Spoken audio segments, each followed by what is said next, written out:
Eh bien, ça impacte aussi cette campagne présidentielle et on va en parler avec un candidat à la course à l'Élysée qui cherche déjà à se qualifier pour le premier tour. Anas Kazis, bonjour. Bonjour. Vous êtes candidat du mouvement Révolution Permanente. Forcément, en ce moment, on voit la situation en Ukraine. C'est possible pour vous de faire campagne aujourd'hui ?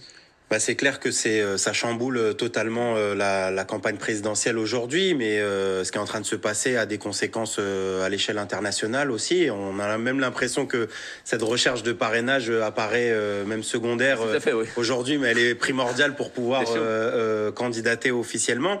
Moi, la première chose que je voulais dire en tant que candidat, en fait, c'est d'apporter toute ma solidarité au peuple ukrainien, de condamner avec la plus grande fermeté en fait cette attaque de Vladimir Poutine et de la Russie.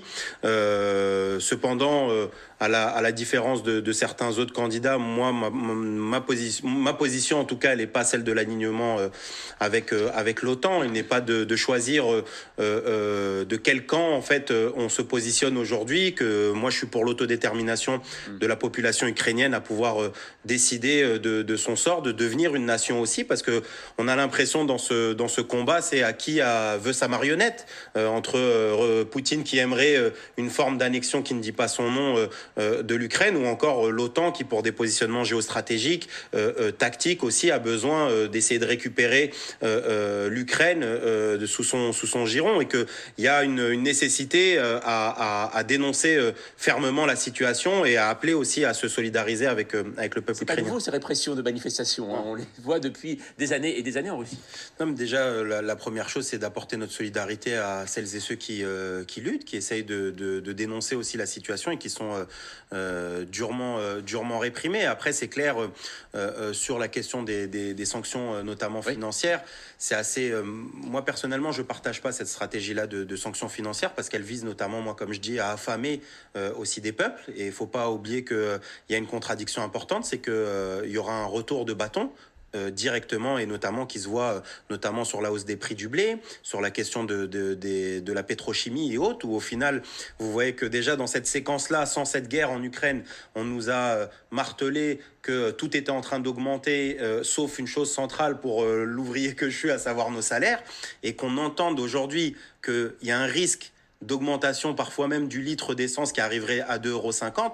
Imaginez la situation alors qu'on vient on a passé une crise sanitaire de 2 ans, si on se retrouvait avec un niveau d'inflation aujourd'hui, non pas uniquement en Russie et en Ukraine, mais aussi ici directement en France et en Europe. Et donc je pense qu'il y a énormément de contradictions de ce qui est en train de se passer aujourd'hui. Moi personnellement, je partage pas en tout cas ce qui viserait à faire des sanctions économiques, ou encore même empêcher des Russes de pouvoir venir à Paris ou prendre des vols. Je vois pas en quoi en fait on devrait condamner une population sous prétexte qu'elle soit russe. Et on voit que celles et ceux qui nous expliquent que c'est dans ces G7, dans ces G20, etc., dans ces sommets des grandes puissances, en fait, qu'il y a le sort de l'humanité. La réalité, c'est qu'au final, ils ne maîtrisent rien du tout, et qu'au final, à qui on demande de payer le prix et de se battre, c'est aux gens qui par en bas en fait vont prendre les coups en premier. C'est pas Poutine, rappelons-le, c'est pas Poutine qui mourra sous les bombes, c'est pas Macron, c'est pas Biden, c'est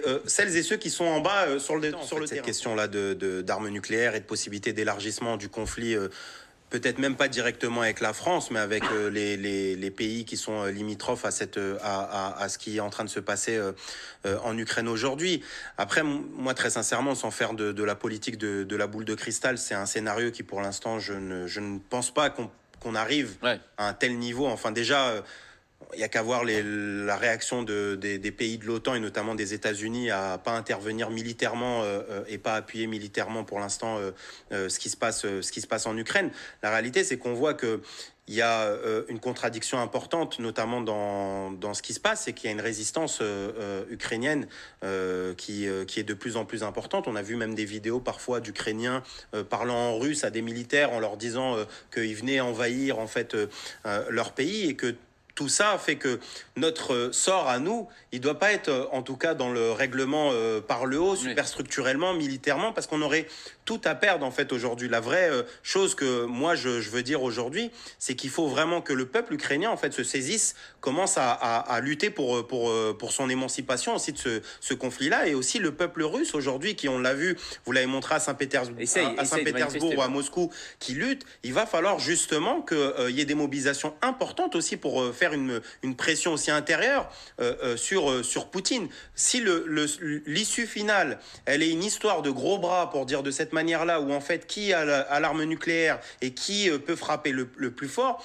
on sait très bien que par en bas, c'est nous qui allons payer aujourd'hui. Oui. Et ça devrait nous inquiéter profondément et de nous dire que la solution, elle ne viendra ni de l'OTAN, ni de ce qu'est en train de faire Poutine, et que ça va être par en bas. Et notamment, je salue toutes ces mobilisations importantes et ces gens qui sont en train de témoigner leur solidarité avec le peuple ukrainien aujourd'hui. Juste dire un mot qui, moi, me faisait penser en fait cette question du nucléaire au positionnement de certains candidats à la présidentielle. Je pense par exemple à Éric Zemmour qui avait dit qu'il fallait un Poutine à la française. Ça doit bien les faire réfléchir aujourd'hui, de voir en fait quel est le comportement aujourd'hui de ces va-t-en-guerre en fait qui voulaient imposer des formes d'autoritarisme en fait aujourd'hui en France, ou encore de voir certains autres candidats à la présidentielle plus à gauche qui aujourd'hui sont en train de pousser, on a l'impression, pour faire en sorte qu'il y ait un embrasement en appelant véritablement à une prise de position militaire de l'OTAN, etc.